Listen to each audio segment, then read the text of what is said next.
ही निकल गई, अब तो है ही नहीं। आरांत अवस्था की बात विराट, ऐसा ही तो योग दर्शन में जो अभ्यास यही है। तो यही पहले तो अभ्यास, हाँ चतुर्दीर्घ काल निरंतर संस्कार आश्रय तो घटक, बिल्कुल। तो पहले तो उसको दीर्घ काल और निरंतरता पूर्वक करना चाहिए, जब पीछे वही आ गए। ये जो संपजन्य की बात कहते हैं ना कि संपजन्य न रिंचति, उसी को संप्रज्ञान कहा उन्होंने। लेकिन तब तक ये विद्या लुप्त हो गई थी तो संप्रज्ञान का ठीक अर्थ समझ नहीं पाए। तो वो कहता है संप्रज्ञात समाधि और फिर असंप्रज्ञात समाधि।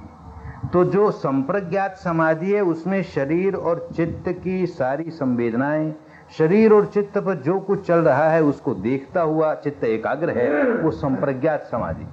और उसके परे निकल गया, इंद्रियातीत अवस्था में चला गया, तो असंप्रज्ञात समाधि। अब संप्रज्ञात की जरूरत नहीं है, संप्रज्ञात में तो उदय व्यय का अनुभव होगा, वहां तो उदय व्यय है नहीं तो क्या अनुभव होगा, वो असंप्रज्ञात समाधि। लेकिन वो जब व्याख्या करते हैं, व्यास की व्याख्या भी है, औरों की व्याख्या भी है, वो कुछ नहीं समझो उसको, संप्रज्ञात को समझे नहीं बेचारे। बात तो वही है, क्योंकि जिस वक्त ये बना उस वक्त तो उसकी गूंज थी ना, 500 वर्ष की तो बात बना, तो विपश्यना की गूंज तो भारत में थी उस वक्त। लोग विपश्यना भी कोई एक साधना हुआ करती थी अपने यहाँ, जिसमें संपजन्य रहता था, फिर संपजन्य के परे जाने की भी कोई बात होती थी, ये सारी बातें उसमें थी। लेकिन अब वो विद्या तो नहीं, लुप्त हो गई। विद्या साथ होती तो वो उसको डिस्क्राइब करता, ठीक से कर नहीं पाया। बाकी और बातें तो सारी की वही हैं, उसमें वो चारों आर्य सत्य दिए हुए हैं। वो शब्द दूसरे इस्तेमाल किए हैं, लेकिन ये दुख है, दुख की जगह उसने क्लेश लिखा है, ये क्लेश है, क्लेश का कारण है। तो पहला कदम हमारा मजबूत हुआ। लेकिन वो है ऐसा हम कब कहें? हमको दुख आया और हम उसको साक्षी भाव से देख रहे हैं तो दुख है, जब वो उसको होता है तब वो आर्य सत्य होता है। अच्छा। और उसमें भी ये जो पीड़ा आ रही है उसको हमने साक्षी भाव से देख लिया, तभी भी आर्य सत्य नहीं हुआ। जो बड़ी सुखद संवेदना आ रही है और उसको हम देख के कहते हैं अरे ये भी दुख है, क्योंकि अनित्य है ना, उत्पाद व्यय हो रहा है, ये दुख का ही तो क्षेत्र ना, इसमें हम सुख कैसे मान लें? धोखा है ना इसमें, दुख सुख का धोखा है तो दुख ये, तब आर्य सत्य पक्का हुआ। वो माने ये ऊपरी ऊपरी दुख को ही दुख मान करके, वो तो सभी सारी दुनिया भोगती है उसको, तो उसको भोगने से तो वो कोई मुक्त नहीं हो जाते, अनंत नहीं हो जाते। तो पहली बात तो ये कि जो दुनियादारी का मोटा मोटा दुख है, शरीर का मानस का, बस लिख रही, शरीर का मानस का, पहला कदम तो उसको साक्षी भाव से देखना सीखिए। देखिए है ना, है बस है, अच्छा भी नहीं बुरा भी नहीं, उसको दूर करने की भी कोशिश नहीं, तटस्थ भाव से उस दुख को देखते हैं। तो तटस्थ भाव से देखते देखते उसमें उत्पाद व्यय समझ में आने लगता है। अरे दुख है तो भी अनंत थोड़ा ही है भाई, देख उत्पाद व्यय हो रहा है ना, तो उसको देखना आ गया। वो देखते देखते पीड़ा तो खत्म हुई, सुखद संवेदना आने लगी। उसको भी देखता है कि ये सुख नहीं है भाई, इसको सुख मत मान लेना, ये भी तो अनित्य ही है ना, और जो अनित्य है वो हमारे सुख का कारण कैसे हो सकते हो, तो दुख ही है ना, तो ये भी दुख है। यो करते करते करते अभी रास्ते में कार में बात हो रही थी, एकदम बेकार निकलते निकलते एकदम शांत अवस्था आती है भीतर, प्रशब्दी आती है, जैसे कोई बिल्कुल आवाज नहीं है, जैसे सन्नाटा हो गया भीतर, तो लगता है यहां तो अब उत्पाद भी नहीं हो रहा। हम ऐसी शांति में चले गए, ध्यान करते करते ऐसी अवस्था आती है, एकदम शांति में चले गए, तब एक भ्रांति पैदा होती है कि अब के हमको मिल गया, ये नित्य शाश्वत ध्रुव मिल गया, देखो यहाँ तो उत्पाद भी नहीं होता और हमको ये मुक्त अवस्था प्राप्त हो गई। तो उसको कहा कि ये मोह अवस्था है, माने वो भी अनित्य है लेकिन वो उसमें नित्य का आभास होने लगा। अभी इंद्रिय जगत का ही है वो, दुखद इंद्रिय जगत का है, वो दुख है, इसको जान लेना साधारण बात है, सामान्य बात है, नया से नया सीखने वाला भी सीख लेगा। सुखद है वो भी दुख है, इसको जान लेना और कठिन काम है, क्योंकि उसमें तो उलझ ही जाएगा। जब धारा प्रवाह मिलने लगा और बड़ा आनंद आने लगा तो कहेगा बस बहुत अच्छा मिल गया, हम इसीलिए तो कर रहे थे साधना, हमको तो आनंद मिल गया। उसको दुख के रूप में देखने लगे तो और आगे बढ़ा। और जो बिल्कुल शांति भीतर आती है, प्रशब्दी आती है कि अरे अब तो क्या इसको कहें, अब तो अंतिम अवस्था है और क्या है, नित्य आ गया और क्या, उसको जिस दिन दुख मानने लगा कि अरे ये भी अनित्य है इसलिए ये भी दुख है भाई, अभी इंद्रियातीत अवस्था नहीं आई हमको, तब पहले सत्य का, आर्य सत्य का पूरा साक्षात्कार हुआ।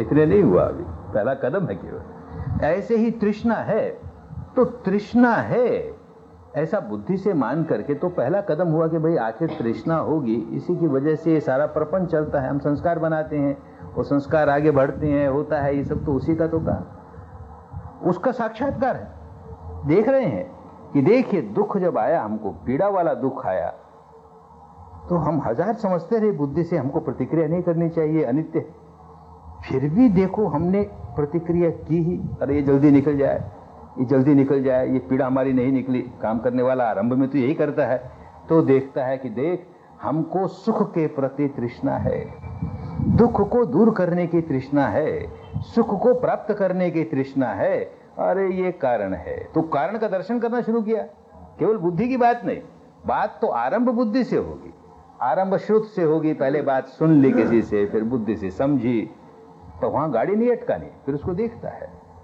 फिर समझता है, फिर बुद्धि से समझता है कि जो बात कारणों से होती है उसका निवारण हो सकता है, जिसका कोई कारण ही नहीं है, अकस्मात होती है, उसको हम दूर कैसे करेंगे, या किसी के कृपा से या कोप से होता है, उसको हम दूर कैसे करेंगे। उसकी कृपा होगी तो होगा, नहीं होगा तो नहीं होगा, कोप होगा तो होगा, हम क्या करेंगे उसमें, हमारा उसमें पुरुषार्थ क्या काम आएगा। लेकिन यहां तो साफ मालूम हो गया कि अरे भाई ये तो इन इन कारणों से ये होता है, राग पैदा करें, द्वेष पैदा करें, तृष्णा पैदा करें तो दुख आता है। अरे तो रास्ता मिल गया ना, राग और द्वेष को अगर किसी प्रकार हमने बंद कर दिया तो निरोध हो जाएगा। तो ये बुद्धि के स्तर पर बात समझ में आ गई। अभी निरोध का दर्शन नहीं हुआ, लेकिन ये बात समझ में आ गई। बात समझ में आ गई तो चौथा कदम उठाना शुरू कर दिया कि निरोध गामिनी प्रतिपदा पर चलो भाई, शील का पालन करो, समाधि का अभ्यास करो, पुष्ट करो, और प्रज्ञा में पकते चले जाओ। अपने आप सारे पुराने निकलते चले जाएंगे, नए बंद होते चले जाएंगे, तो तृष्णा समाप्त होने की अवस्था प्राप्त हो जाएगी। तो उस रास्ते पर चलने लगा, तो उसका भी साक्षात्कार किया ना, और रास्ते का चलते हुए साक्षात्कार कर रहा है, देख मैं शील पालन कर रहा हूं ना, ऐसी परिस्थिति आई तो भी मैंने शील नहीं भंग किया ना, मुझको कोई प्रलोभन मिला तो भी देख मैंने झूठ नहीं कहा ना, मुझको ऐसी परिस्थिति आई कि यहाँ तो मेरा शील भंग हो जाता लेकिन नहीं किया ना। तो ऐसे देखता है वो अपने जीवन में शील मैं कैसे पालन कर रहा हूं, हर लुभाने वाली परिस्थिति के भी गुलाम न हो करके उसको मैं बचाता हूं अपने आप को। यूं शील को देखता है, ऐसे ही अपनी समाधि को देखता है, देख मन भागता है फिर सांस पे ले आता हूं, भागता है फिर सांस पे ले आता हूं, तो समाधि का अभ्यास हो रहा है, मैं इस पर चल रहा हूं कदम कदम। ऐसे ही प्रज्ञा का देखता है, देखिए विकार उठा और ये संवेदना उठी, मैंने उसे देखा और समाप्त हो गई, तो ये प्रज्ञा का देख रहा है। तो शील समाधि प्रज्ञा अष्टांगिक मार्ग को केवल बुद्धि के स्तर पर नहीं समझ के रह गया, उसका साक्षात्कार कर रहा है। वो साक्षात्कार करते करते प्रज्ञा पुष्ट होते होते विकार आए नष्ट हुए, आए नष्ट हुए, आए नष्ट हुए, होते होते इंद्रियातीत अवस्था का जिस समय अनुभूति हुई तो निरोध का तीसरे का अनुभव हो गया। अनुभव चारों का हुआ तब काम की बात है। तो ये भगवान बुद्ध की वाणी में जब उनको ये प्राप्त हुआ, बोधि प्राप्त हो गई, और फिर ये हुआ कि चलो अब लोगों को बांटें, तो पहले अपने गुरु का ध्यान आया, फिर वो नहीं मिले, फिर वो 5 लोग जो छोड़ के भाग गए थे उनका ध्यान आया कि चलो उनके पास जाएं, और वो पहले से अपना मानस बनाए हुए थे कि ये आदमी बुद्ध नहीं बन सकता, तो सुनने को तैयार नहीं। लेकिन इतना बड़ा उनकी करुणा और इतना बड़ा उनका प्रभामंडल बोधि प्राप्त करने का, तो आकर्षित हो गए, सुनने लगे। तो यही बात उन्होंने कही कि भाई ये जो 4 बात है कि दुख है, दुख का कारण है, दुख का निवारण है और उस निवारण का उपाय है, ये 4 बात की वजह से मैं बुद्ध नहीं हुआ। इन 4 बातों को 3 तरह से मैंने पूरा किया तब बुद्ध हुआ। तब वो समझाते हैं क्या 3 तरह से पूरा किया, 12 प्रकार से इस बात को जब मैंने सिद्ध कर लिया तब बुद्ध हुआ। माने उस वक्त भी ऐसा कहने वाले लोग तो संसार में बहुत होंगे जो ये कहते होंगे भाई ये दुख का कारण तो राग द्वेष है, इसको निकाल लो, निरोध हो जाएगा, मुक्त हो जाएगा। तो वो नई कोई हमने खोज नहीं की, हमने ये किया कि दुख है तो दूसरा काम ये कि इसको समाप्त करना चाहिए, इसके बारे में पूरी जानकारी करके ही समाप्त कर सकते हैं। अंधेरे में कोई हो हमारा दुश्मन और हमको पता ही नहीं कि कहाँ है वो, यहाँ छुपा है कि यहाँ, हम उसको समाप्त कैसे करेंगे? तो उसका परिज्ञान होना चाहिए, परिपूर्ण ज्ञान होना चाहिए दुख का। दुख का परिपूर्ण ज्ञान हुए बिना हम अपने आप को बुद्ध नहीं कह सकते। कहा नहीं हमने, तो दुख है ये सच्चाई जानी, बुद्धि से जानी केवल। दुख का परिज्ञान होना चाहिए, ये बात समझ में आई, फिर बुद्धि से ही आई। दुख का परिज्ञान कर लिया तब वो पहला आर्य सत्य मेरा पूरा हुआ। तो क्या परिज्ञान कर लिया कि ये मोटा मोटा दुख जो था पीड़ा का, शरीर का, अरे उसको देख करके परिज्ञान पूरा नहीं हुआ, थोड़ा सा ज्ञान हुआ दुख के बारे में। जो पीड़ा आती है उसको देखा, जो सुखद संवेदना है ये भी दुख है, जब उसको देखा तो और परिज्ञान आगे बढ़ा। अरे ये जो सुख, असुखद अदुखद जो शांत परिस्थिति आती है वो भी दुख ही है। तो उसका पूरा, उस सारा क्षेत्र देख लिया दुख का। दुख का जितना क्षेत्र, माने इंद्रिय जगत में जो जो अनुभूति होती है सारी दुख ही दुख है। यं किंचि वेदयति तंपि दुखस्मिन दुखस्मिन, जो संवेदित होता है मुझे सब दुख है। ये बात समझ में आई तो परिज्ञान हो गया उसका पूरा। तो तीन तरह से उसका किया। ऐसे ही दूसरा जो है आर्य सत्य, तृष्णा। तो तृष्णा है, तृष्णा की वजह से ही दुख होता है, ये बात बुद्धि ने कही, हमने स्वीकार की। अब अगला कदम क्या? ये तृष्णा को उखाड़ना चाहिए। दूसरा उसके बारे में एक दूसरी बात, उखाड़ना चाहिए। और तीसरी बात कि हमने ये उखाड़ लिया तब पूरा हुआ, नहीं तो पूरा कहाँ हुआ? तो हमने उसको उखाड़ लिया तो दूसरा आर्य सत्य पूरा हुआ। तीसरा ये निरोध है, दुख का निरोध है। ये दुख के निरोध की अवस्था का साक्षात्कार करना चाहिए। दुख का निरोध है ऐसा बुद्धि से तो मानते हैं, जो बात कारणों से होती है, कारण निकल जाएगा तो वो आ जाएगी, लेकिन आई तो नहीं ना, तो वो साक्षात्कार होना चाहिए, दूसरी बात उसकी। और तीसरी बात, मैंने साक्षात्कार कर लिया, दुख निरोध की अवस्था का मैंने साक्षात्कार कर लिया। ऐसे चौथा आर्य सत्य कि दुख निरोध गामिनी जो प्रतिपदा है उस पर भाई चलना चाहिए, उसका दूसरा हिस्सा। और तीसरा हिस्सा ये ले चल लिया मैं पूरा, उस पर पूरा चल लिया। यूं 12 प्रकार से जब ये 4 आर्य सत्य पूरे हुए तो मैं बुद्ध हुआ, इतने में बुद्ध नहीं हुआ।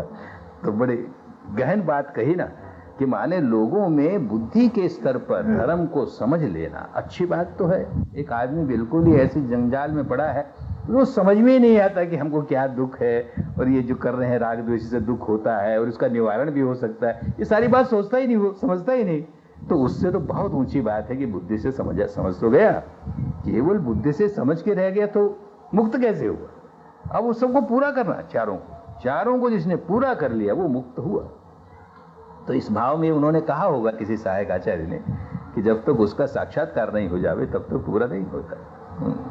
तो मेरे प्रश्न से भाई इसका साक्षात्कार क्या है? यही है साक्षात्कार। दुख का कारण तृष्णा है, दुख का निरोध हो सकता है, तो उसका उपाय है ना। उन चारों का एक एक अपने आप को अनुभव में से उतारना है। एक एक अनुभव में से उतरा तो अपना कल्याण, नहीं तो कल्याण नहीं हुआ ना। तो एक अनुभव से उतारते हैं, साथ आया उठा चला गया, वो धम्मानुपश्यना हो गया। चित्तानुपश्यना में केवल इतना ही देखेंगे इस समय मेरे चित्त की अवस्था क्या है। अरे ये राग आया कि द्वेष आया, देख कितना व्याकुल हो गया। अरे ये चला गया, देख शांत हो गया। तो माने चित्त की अवस्था कैसी है उतना भरी, उससे ज्यादा नहीं। उसमें धम्मानुपश्यना में उसके डिटेल में उतर जाएंगे। इंद्रिय की अवस्था के लिए गुरु की आवश्यकता ऐसा है कि मार्ग के लिए गुरु की आवश्यकता होती है। इंद्रियातीत अवस्था के लिए होता है, माने इतना ही। कुछ लोग तो कुछ नहीं उनको करना पड़ता, वो करते करते ध्यान करते करते अपने आप ये भवंग से ड्रॉप होकर के इंद्रियातीत अवस्था में चले गए। लेकिन कुछ लोगों को जब वो बिल्कुल पकते पकते उस अवस्था पर आते हैं तो मार्गदर्शक जरा सा एक गाइडेंस देता है कि ऐसे करो, ऐसे करके देखो, ऐसे करके देखो, तो उससे वो उस अवस्था में पहुंच जाते हैं। तो भी करना खुद ही है। मार्गदर्शक इसमें मार्गदर्शक तार देगा, ये बात धर्म के क्षेत्र में लागू नहीं होगी। मार्गदर्शक मार्ग ही देगा, करना तो खुद को पड़ेगा। इंद्रिय की तरह से देखने वाला कि अनुभव करने वाला तो एक कोई चीज तो है ना, वो क्या है वही वर्णनातीत है। माने सारी जितनी फिलॉसफी दुनिया में बनी वो ऐसे लोगों से ही बनी कि जिन्होंने इंद्रियातीत की अनुभूति नहीं की। मान लिया कि कोई इंद्रियातीत अवस्था अवश्य है, मुक्त अवस्था होगी तो इंद्रियातीत अवस्था होगी, वो नित्य होगी, वो शाश्वत होगी, वो ध्रुव होगी, ऐसा मान रहे हैं। अपना अनुभव हुआ नहीं। जब अपना अनुभव नहीं हो तो जैसे अभी ये बुद्धि की बात है कि बुद्धि के स्तर पर तो समझ गए ना सारा, तो उसको भी बुद्धि के स्तर पर समझ गए कि वो नित्य है, शाश्वत है, ध्रुव है। तो नित्य है, शाश्वत, ध्रुव, तो ऐसा होगा, ऐसा होगा। एक फिलोसफी वाले ने बना लिया ऐसा होगा, दूसरे ने बना लिया ऐसा होगा। जितनी फिलोसफियां निकली भारत में या भारत के बाहर, वो सारी उस इंद्रियातीत की कल्पना लेकर के बनी। जिसको सचमुच अनुभव हो गया वो गूंगा हो गया। क्या बोले हम, क्या बताएं क्या है, बता ही नहीं सकता ना। 3 डायमेंशन में रहने वाला आदमी 4th डायमेंशन का एक्सपीरियंस हो जाएगा, लोगों को कैसे समझाएगा कि 4th डायमेंशन कैसी होती। समझाने लगा तो इसका मतलब उसको एक्सपीरियंस नहीं हुआ। उसकी 3 डायमेंशनल वाली बुद्धि कहती है कि ऐसा होगा, तो इंद्रिय जन्य बुद्धि कहती है कि वो मुक्त अवस्था ऐसी होगी, तो व्याख्या करने लगा, फिलोसफी खड़ी कर दी उसने। जिसने फिलोसफी खड़ी कर दी बस एकदम समझ लेना चाहिए कि मुक्त अवस्था उसे प्राप्त नहीं हुई। ये तो गूंगे का गुड़ ना ना जरूर कहेगा, भाई ये भी नहीं है, ये भी नहीं है, नेति नेति कहता चला जाएगा, ये है, ऐसा है, ऐसा कहने लगा तो समझो नहीं हुआ, अनुभव नहीं है इसको। जिस साधक को अनुभव हुआ है वो जब भी वो अनुभव में से बाहर आता है तो उनको महसूस हो जाता है कि ये अनुभव से गुजरे। हाँ, ये तो नहीं तो क्या मैंने हुआ, उस अनुभव में से गुजरे। मानो बाहर से उसका सारा शरीर मृत जैसा है, निरोध अवस्था में होगा तो इंद्रियां काम नहीं करेगी, नाम और रूप अलग हो जाएंगे, तो माइंड और मैटर अलग हुए तो मृत हो गया आदमी। तो डॉक्टरी हिसाब से मान लीजिए श्रोतापन्न की अवस्था नहीं, शब्दागामी की अवस्था नहीं, लेकिन अनागामी और अरहंत की जो निरोध अवस्था है उसी को निरोध अवस्था कहते हैं। इन दोनों को फल अवस्था कहते हैं। माने इसमें क्या होता है, एक क्षण निरोध में गया, एक क्षण बाहर आया, एक क्षण निरोध में गया, और लगेगा जैसे वो उसी अवस्था में है, तो लंबे अरसे तक लगा, उसमें निरोध में एकदम लंबे अरसे तक जाएगा। तो जो डॉक्टर्स एग्जामिन करेंगे उनके लिए वो डेड आदमी है, मृत आदमी है, लेकिन अंदर से जाग रहा है, वो बिल्कुल इसे होश है। अब वो कैसे बताए आकर के कि कौन जाग रहा था, कैसे जाग रहा था, क्या बोले, गूंगे गुड़ हो गया। उसका यही है कि जीवन बदल गया, उस अनुभूति से गुजर करके आया, जीवन बदल गया। जैसे पहले श्रोतापन्न की अनुभूति से ही गुजर करके आया, अब उस व्यक्ति से अमुक अमुक काम हो ही नहीं सकता। वो कभी पहले तो सोच ही नहीं सकता, और सोच भी ले तो हो नहीं सकता, उससे कर ही नहीं सकता। जो काम अधोगति की ओर ले जाने वाले हैं असंभव उस आदमी के लिए। ये उसका प्रूफ है कि ठीक है, ये उस अवस्था में से गुजरा है।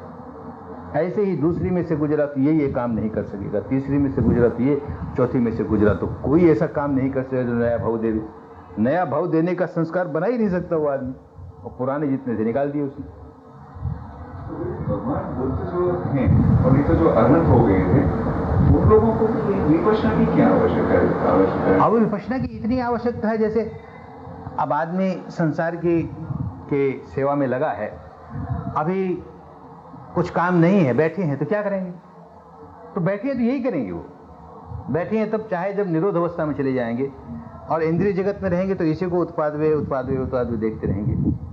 तो किसी ने प्रश्न किया उनसे, गुरु जी के सामने बार बार ये प्रश्न आता था कि ये अनित्य है, अनित्य है, अनित्य है, तो ये कब तक हम अनित्य है ये करते रहेंगे, श्रोतापन्न हो जाएंगे तब तक? तो उन्होंने कहा नहीं भाई, श्रोतापन्न होने के बाद भी यही करना पड़ेगा। तो सगदागामी हो जाएंगे तब तक, ये उसके बाद भी करना पड़ेगा। अनागामी हो जाएंगे तब तक, बाद भी अरहंत हो जाएंगे तब तक, बाद में भी करना पड़ेगा। वो जितनी देर निरोध अवस्था में जाता है, माने बुद्ध होने के बाद या अरहंत होने के बाद, बाकी सारा जीवन निरोध में रहेगा, ऐसा नहीं। निरोध में रहेगा तो बात कैसे करे, लोगों को उपदेश कैसे देगा, समझाएगा कैसे? तो बहिर्मुखी होकर के सारा काम करता है, निरोध में नहीं है। निरोध में जब उसका मन होता है तब बस बैठा गया निरोध में, खत्म। अब जो कुछ हो रहा हो बाहर, निरोध अवस्था में चला गया। जब चाहे तब, जितनी देर के लिए जाना चाहे उतनी देर के लिए निरोध अवस्था में चला जाएगा।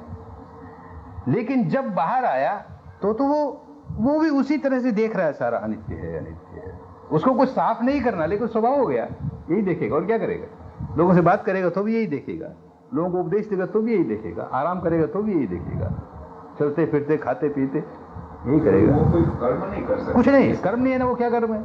वो चलते हैं उसके, इसीलिए उनके कर्म को, अरहंत के कर्म को क्रिया कहते हैं, पुरानी भाषा में क्रिया कहते हैं कि क्रिया है केवल, कर्म नहीं है, इसका कोई बंधन नहीं बनता है, इसका बंधनों से परे है।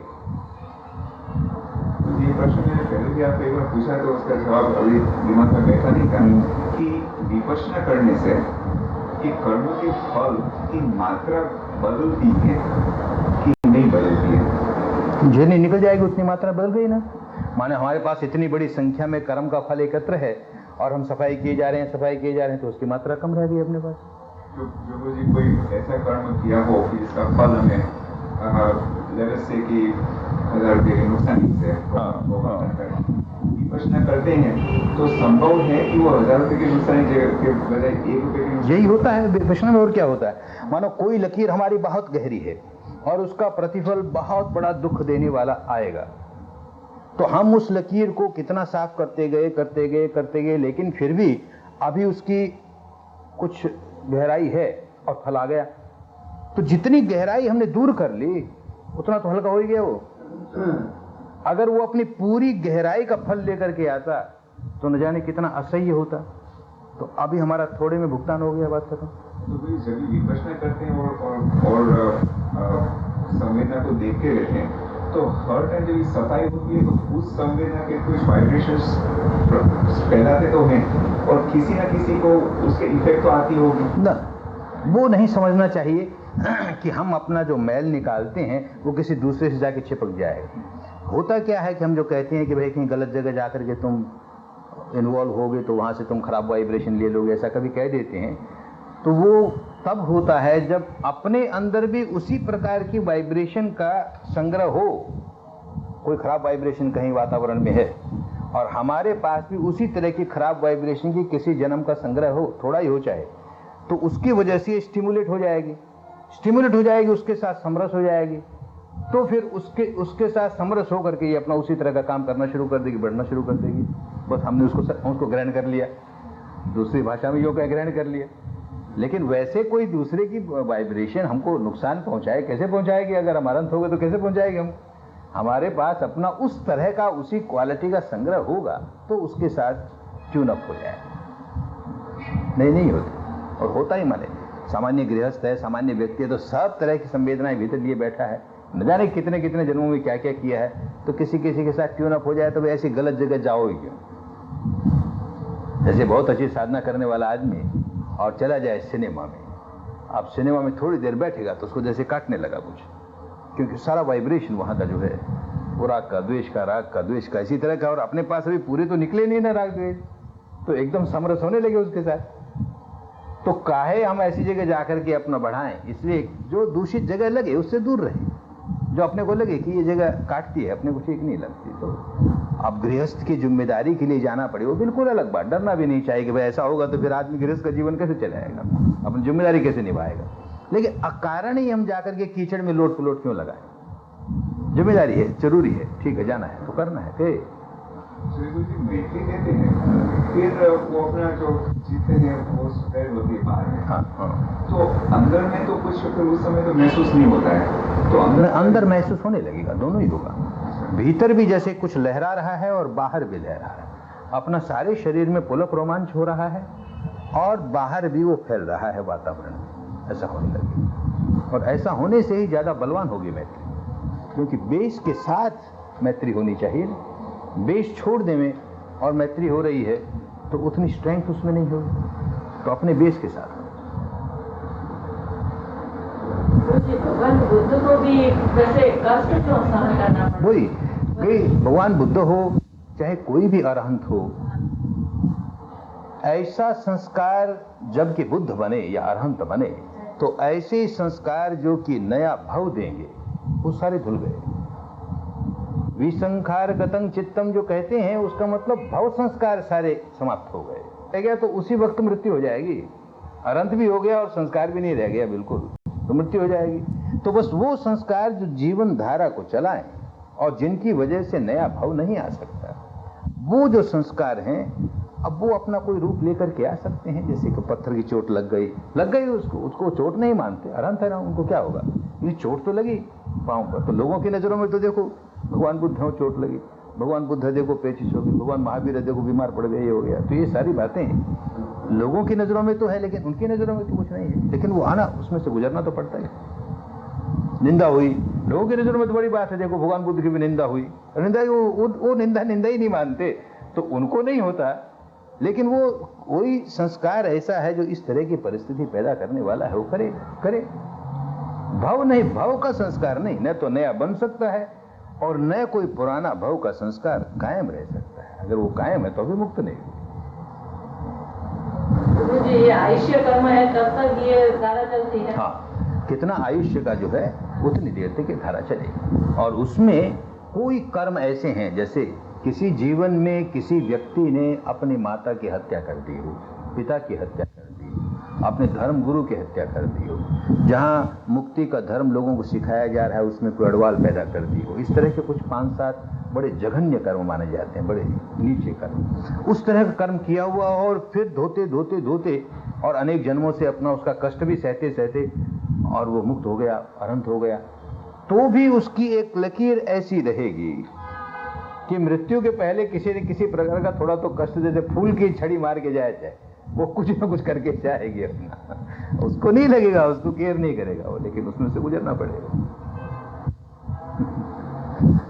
कर्म का सिद्धांत बड़ा साइंटिफिक है, बहुत साइंटिफिक है। जैसे उसको सारा जितना समझ में आए, आगे जाकर के कौन जाने। ये दुनिया में साइंस जैसे आगे बढ़ रहा है, इन सारी वाइब्रेशंस को मापना शुरू कर दे, इन सबको रिकॉर्ड करना शुरू कर दे, कंप्यूटराइज करना शुरू कर दे, तो कौन जाने को समझ में आए उनके। बहुत सूक्ष्म बात है ये कि कैसे हमारे कर्मों की सेंसेशन बनती है और कैसे इन सेंसेशनों से ही वो कर्म संस्कार बढ़ता है, कैसे इन सेंसेशनों से ही वो घटता है, खत्म होता है। ये अपने आप में एक बड़ा साइंस है, कोई चमत्कार की बात नहीं है। लॉ ऑफ नेचर है, नहीं जानते लोग इसलिए उसका उपयोग नहीं कर पाते, वो अलग बात है। बापू जी, रास्ते में जब हम आते थे गुरु जी को लेने के समय, तो बात हो रही थी कि ऐसी चीज जैसा है कि 100 रुपया हमने किसी का चुराया, तो चोरी करने वाले को भी नुकसान है, जिसकी चोरी होती है उसने अगर क्षमता नहीं होती तो उसका भी नुकसान होता है। दोनों अपने अपने कर्म के जिम्मेदार है ना। जिसके घर चोरी हुई, चोरी होते ही वो रोने लगा, तो वो जो रोने का संस्कार बनाएगा उसको तो भुगतना ही पड़ेगा। लोग तो कहेंगे अरे बेचारे इसका तो 1 रुपया चोरी हुआ, और आप कहते हैं इसको दंड भी मिलेगा, तो ये कैसी बात। दंड तो चित्त के कर्म की वजह से मिल रहा है, और वही मुस्कुराए कि भाई हो गई तो हो गई, अब क्या करें। उसको मालूम करने की कोशिश करेंगे, अपना रुपया चला गया उसको लाने की कोशिश करेंगे। वो रोने की क्या बात है इसमें, करते हैं, नहीं हुआ तो नहीं हुआ, तो उसको नहीं भुगतना पड़ेगा। और वो हाय रे मेरा तो रुपया चला गया रे, अब मेरा क्या होगा रे, तो वो जितनी देर ऐसा संस्कार बनाएगा उसको तो उसका भुगतना ही पड़ेगा। तो चोरी करने वाला भुगतता, ऐसा ही नहीं है, चोरी जिसकी हुई है वो भी भुगतता। बड़ा डेलिकेट है कर्म का सिद्धांत, बड़ा डेलिकेट है। कर्म बंधन हो जाए, सारा ब्रह्मांड में सब कुछ अरेंजमेंट होगा। कर्म की वजह से सारा का सारा बंधा हुआ है। हो सकता है कि चोरी हुई मेरी, वो कर्म बंधन का ये ऐसा ही है। भगवान बुद्ध ने ऐसा देख ही लिया है कि और एक बिना ब्रह्मांड में ऐसे होने वाली है। हाँ, बस ऐसा मान के रह गया तो बस कुछ नहीं, तो उसको और वो रोने लगा उसको लेकर के, तो वो रोने का तो परिणाम उसको भुगतना ही पड़ेगा। हाँ, अभी रो रहा है तो अभी भोग रहा है, जितनी देर रो रहा है उतने दंड मिल रहा है ना उसको, रो रहा है दंड मिल रहा है उसको, और फिर आगे भी दंड ही आने वाला उसके लिए कि रोने का जो संस्कार बनाया और ज्यादा रोना लेकर आएगा, इस जन्म में आएगा, भविष्य में आएगा, कभी न कभी आएगा, बीज वसी पूरा है। तो ये सारा बंधा बंधाया नियम इतना है। सब चीज निर्माण तो नहीं हुई है, हर चीज को बदल तो सकते हैं ना। वही आदमी बहुत दुखियारा है, उसकी घर चोरी हो गई, उसका बहुत बड़ा अनर्थ हो गया, कुछ हो गया, बहुत दुखियारा है, और यह का एक धर्म समझ में आ गया और लग गया धर्म के काम, साधना करने के, सारा धो देगा, बदल दिया ना। तो ऐसा भी नहीं मान के चलना चाहिए कि ये तो हमारे भाग्य में ऐसा लिखा है तो ऐसा ही होगा, तो भाग्यवादी हो गए। मनुष्य को पुरुषार्थ अपना समझना चाहिए कि हमारे पूर्व कर्मों की वजह से हमारे जीवन की धारा ये दुख की ओर जा रही है, हमारे कोई पूर्व कर्म ऐसा जा रही है। लेकिन आज के कर्म का तो मैं मालिक हूं, तो अपनी विपश्यना द्वारा आज के क्षण का मालिक बन करके सारी धारा को मोड़ दूंगा, मोड़ी जा सकती है, मोड़ देता है तो गया। तो सेट इस माने में है कि सारा का सारा कर्म का जहां जहां जो जो बीज पड़ा हुआ है वो अपना उसी ढंग से फल ला रहा है। आज आए, 10 वर्ष बाद आए, 10 जीवन बाद आए, लेकिन वो अपना काम कर रहा है, वो धारा अपना काम कर रही है, बीज अपना काम कर रहा है, बस ये इतना बड़े। कल शाम को जो हम लोगों ने नक्की किया, वो गुरु जी से बात हुई हमारी कि वेदना जो अंदर में थी गई साहब, जो अंदर में भीतर में वेदना होती है, उसको बाहर की घटना से क्या रिलेशनशिप है। तो ऐसी वेदना की आपको जरूरत हो तो वैसी वो घटना होनी जरूरी है।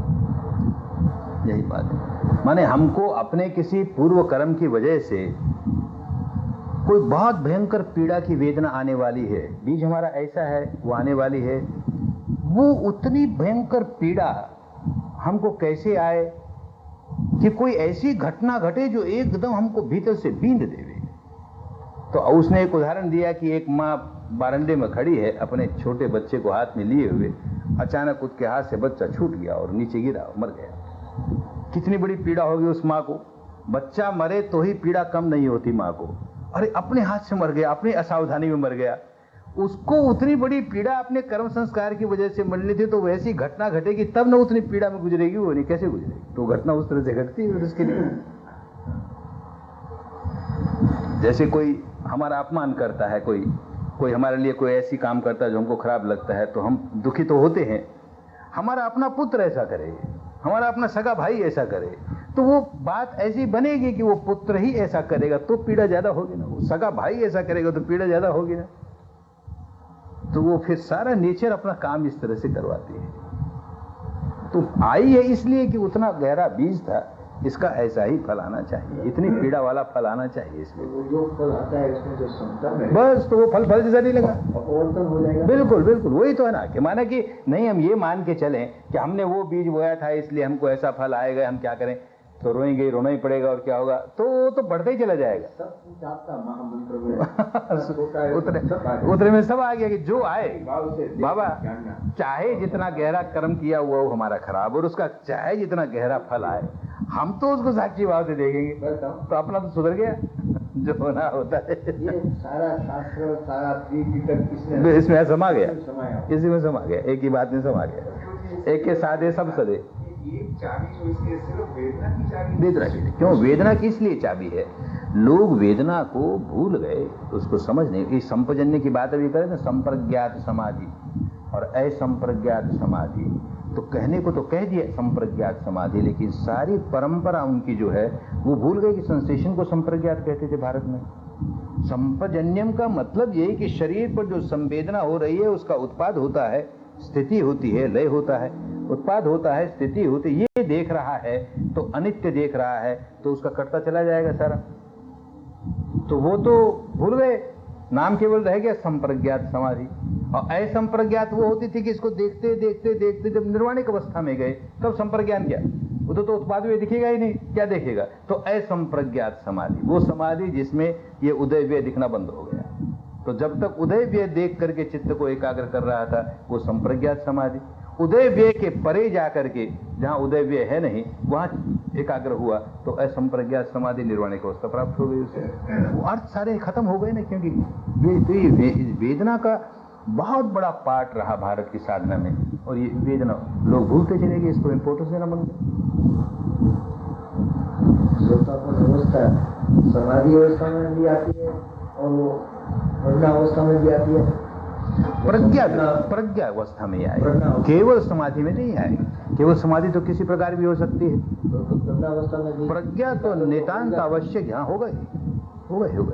प्रज्ञा अवस्था में भी समाधि के बल से एकाग्र होते होते होते होते और फिर वो श्रोतापन की अवस्था आएगी, एकाग्रता तो आएगी, आनी पड़ेगी। उस रास्ते पर ये सब चल सकता है। एकाग्रता नहीं आई, बीच में कोई विचार आया, उसको भी देख लिया, उस विचार की वजह से संवेदना क्या आई उसको भी देख लिया, व्याकुल नहीं हुए, देखते जा रहे हैं, और डुबकी लगने की टाइम आएगी तब सब अपने आप बंद हो जाएगा, विचार सारा एकाग्र हो जाएगा। संकल्प हो, हाँ, वो जो अवस्था में आएगा तो उनको असम्यक संकल्प होगा नहीं, उस समय नहीं होगा। माने हम अपनी ओर से प्रयत्न ये करेंगे कि भाई जो ये गलत संकल्प हमारे मन में उठते हैं ये तो हमारे कर्म संस्कारों को और बांधने वाले हैं, तो हम उसके प्रति सजग रहेंगे और कुछ नहीं कि देखिए गलत संकल्प उठाना तो बढ़ने नहीं पाएगा, वो शांत होता चला जाएगा। फिर जो अच्छा संकल्प आया तो अपने आप वो कायम रहेगा, लेकिन जो बुरा संकल्प है वो खत्म होते चले जाएगा। फिर आगे स्टेज आएगी सम्यक संकल्प भी बंद, संकल्प बंद ही बिल्कुल, तब फिर और आगे की स्टेज आएगी। पर पहले बुराई से छुटकारा लो, फिर भलाई से छुटकारा अपने आप हो जाएगा। तो उसकी बात रास्ते में समझा रहे थे कि ये पुण्य के संस्कार कैसे समाप्त होते हैं, पाप के संस्कार तो हमारी इन संवेदनाओं को देखते देखते समाप्त होते हैं, फिर पुण्य के कैसे होते हैं और पुण्य के क्यों होते हैं, कैसे होता है। तो भगवान ने उदाहरण देकर के बताया कि एक आदमी को नदी पार करनी है तो एक बेड़ा बनाता है या नाव बनाता है, उस नाव के सहारे सारी नदी पार कर लेता है वो। तो हमारे जितने पुण्य के संस्कार हैं उनके सहारे हम पाप की नदी को पार कर लेते हैं, उनका बल मिलता है हमको, क्योंकि पुराना पुण्य होगा, पारमी होगी तो ही साधना कर पाएगा, नहीं कर ही नहीं पाएगा, तो उसका सहारा मिला हमें। लेकिन नदी पार कर ली तब उस नौका को सिर पे उठा के नहीं चलता आगे, उसको छोड़ देता है, पार कर ली ना तो पुण्य का अपने आप छूट जाता है, उसके आगे पहुंच आगे छूटा, तो वो तो तत्क्षण छूट जाएगा, उसके लिए कोई बहुत प्रयत्न नहीं करना पड़ेगा। अनंत अवस्था में आया तो सब छूट जाएगा। ये भगवान बुद्ध ने जो जातक के दृष्टांत बात किया है, तो जातक कथा कहते हैं इसको? नहीं, सभी में है। ये जितने भी सुत्त पिटक है, जो मानो अंगुत्तर निकाय है, ये संयुक्त निकाय है, मध्यम निकाय है, उनके सारे प्रवचनों में कहीं ना कहीं कोई उदाहरण ये वो ऐसा देते ही आए, वो उनका स्वभाव था। धारण करके अलग नहीं कोई पुस्तक है ना, सभी में है। तो जातक कथा क्या है? जातक कथा में जहां जहां उन्होंने अपने पूर्व जन्म की बात बताई, जैसे कोई घटना घटी, इस आदमी ने ऐसा किया, वो किया, ये हो गया, तो कहेंगे अरे ये इस तरह अपने पूर्व जन्म में भी ऐसा ही था, ऐसा करता था, तो उसकी बात कहेंगे तो उसके साथ अपनी बात भी, जब मैं ऐसा था, अमुक जन्म में मैं जन्मा, उस वक्त ये ऐसा हो के जन्मा, उसने ऐसा किया, उस वक्त भी मैंने इसको उपदेश देकर के ठीक रास्ते लाने की कोशिश की। माने इस तरह से कोई ना कोई घटना, आज की कोई घटना घटी, उसके सहारे पूर्व की घटना समझाएंगे, पूर्व जन्म की कोई घटना समझाएंगे, इसको जातक कथा। अर्थ कथा, उसका अर्थ है जैसे अपने यहाँ भाष्य होता है। अर्थ कथा भगवान बुद्ध की नहीं बनाई हुई, भगवान बुद्ध की जो वाणी है उस पर लोगों ने अपने अर्थ किए, टीकाएं की, तो उसको अर्थ कथा को पाली में अट्ठ कथा कहते हैं। वो आठ नहीं है, अर्थ का अट्ठ हुआ, आठ का अर्थ नहीं, अष्ट का अर्थ नहीं हुआ, अर्थ का, लेकिन अर्थ कथा, तो उसके अर्थ किस तरह से लिए, तो आचार्यों ने सब उसका अर्थ किया, आचार्य ने उसका अर्थ किया।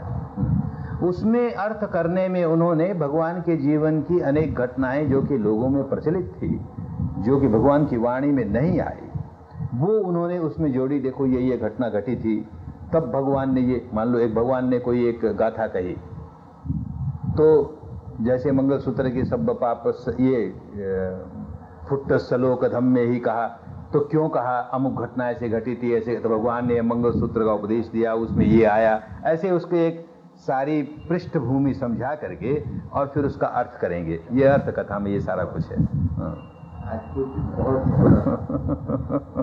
विपश्यना जो शब्द है वो भगवान बुद्ध ने इमीडिएटली इस्तेमाल किया था कि विपश्यना किया, विदर्शना किया,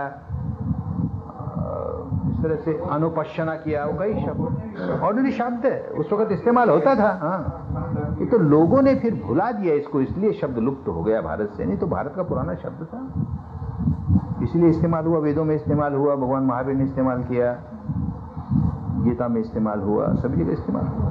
ये अभी हम देख रहे थे वो दोबारा ये पातंजल योग का, पूरा पातंजल योग अभी पड़ गया पिछले दिनों में सारा का सारा, तो उसमें हमने देखा कि किस तरह से ये व्यक्ति सारी की सारी बुद्धवाणी को ऐसे कैसे रखी है, उसने सारी की सारी बुद्धवाणी को ऐसे रखी है, और कहता है इससे मुक्ति होगी, इससे मुक्ति होगी, ये करना चाहिए, मुक्ति के लिए करना चाहिए, सारा कुछ समझाता है। फिर कहीं बीच में कह देगा अथवा ईश्वर प्रणिधान, माने ये भी होगा, इससे भी हो सकता है, अथवा ईश्वर प्रणित, उसको अपनी ईश्वर की बात डालनी थी, वो है यही सारे वो भी है, ये भी है। और वो जो ये 5 दुश्मन है उनकी भी व्याख्या है, वही इसी तरह से 4 आर्य सत्य है उनकी व्याख्या है, 4 जो ब्रह्म विहार है उनकी व्याख्या है, तो बिल्कुल वैसे ही चलता है। ये संप्रज्ञात असंप्रज्ञात की बात इसमें देखी तो वैसे ही चलता है, बस खाली उसने बीच बीच में अपनी बात ये जोड़ी कि ईश्वर प्रणिधान भी एक रास्ता है, अथवा करके उसको डाला है। ब्रह्मचर्य जो शब्द है, ब्रह्मचर्य का जो पुराना अर्थ होता था वो धर्म का आचरण, उसको ब्रह्मचर्य कहते थे। लेकिन धर्म के आचरण में ये काम भोग से विरत रहना, ये भी उसका एक अंग है। आज ब्रह्मचर्य का अर्थ केवल मात्र वही हो गया कि जो सेलिबसी का जीवन जीता है वही ब्रह्मचर्य है, लेकिन पुरानी भाषा में ब्रह्मचर्य धर्म का जीवन जो जीता है। ब्रह्म में चढ़ने के लिए जो व्रत है वो ब्रह्मचर्य। हाँ, तो उसमें सारी बात आ गई, उसमें केवल एक ये सेक्स की बात नहीं है, सारी बात आ गई। झूठ बोलेगा और मान लो कि